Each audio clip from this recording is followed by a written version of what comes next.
Hello, this is Brian with the Precision Marksman.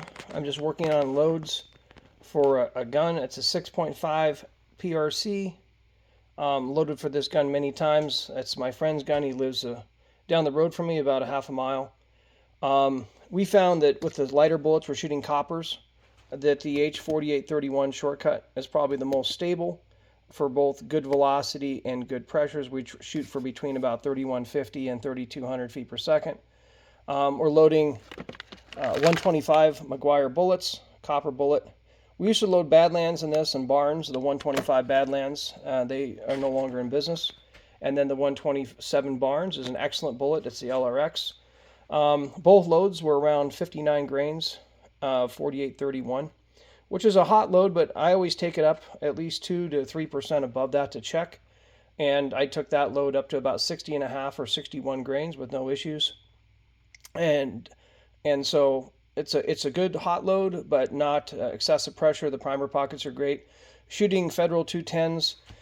If you're loading for a 6.5 PRC, I found that if you load the Magnum primers, the CCI 250s or the Federal 215 matches or the Winchester large rifle Magnum, you tend to see pressure a little bit earlier. And so I found that in these shorter Magnums that are burning around 60 grains of powder, even the 7 PRC, I actually prefer the Federal 210s, the Winchester large rifle, or the CCI 200s.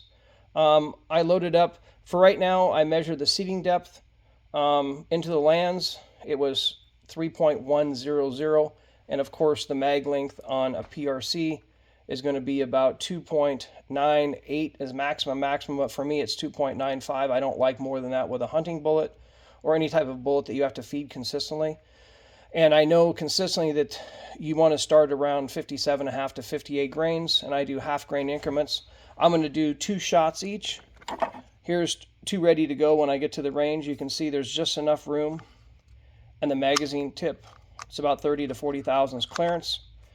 So these are going to be 58 grains. I jump up half grain increments, and then as I get a little bit hotter, I'm just going to do 1. And I'm basically pressure testing and velocity testing. I'm not really doing specific accuracy testing. I've loaded coppers a lot in this gun, and I have experience with Mcguire's and other guns. So I'm not really worried about it hitting pressure at 57 or 58 grains.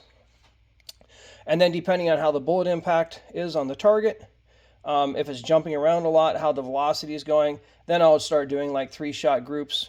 And the powder range that gives me no pressure signs and good velocity and good standard deviation and extreme spreads. This is not a big enough sample group for me to test for accuracy, but it's a big enough sample group for me to test where the pressure and the velocity is that I want. And this gun has probably 300 rounds through it at least, maybe 400, so it's well broken, it's stable. When we shoot the copper bullets, clean them very often. I'd say it's 20 to 50 rounds. I don't like shooting more than that with copper bullets. If you want to shoot burgers or something, really a lot of hunters like shooting the 147 ELD match, the 140 burger, the 156 burger. You can shoot them a little bit longer between cleanings, but I found with copper I like to clean more regular. It just shoots more consistent. Got the Forester press here that I loaded up the samples on. This happens to be a hornady die with a micro head on it. Works fine. Not as nice as the Foresters, but the hornady is still good. Anyway, we're expecting good results. Had great luck with these bullets before. It's a great hunting bullet. This is the what they call the magazine feed, which means that they don't open up as low a volume as the single feeds, but I prefer those since most of the hunting and precision shooting we're doing is out to about 600 yards. We'll shoot these bullets out to 1,000 or more for fun, but this is mainly a hunting gun, but we want really good accuracy. And, if we can get half MOA to just over half MOA, with 3-shot groups for hunting, we're happy with that. Anyway, I'll have some targets, show the results, and looking forward to good results here.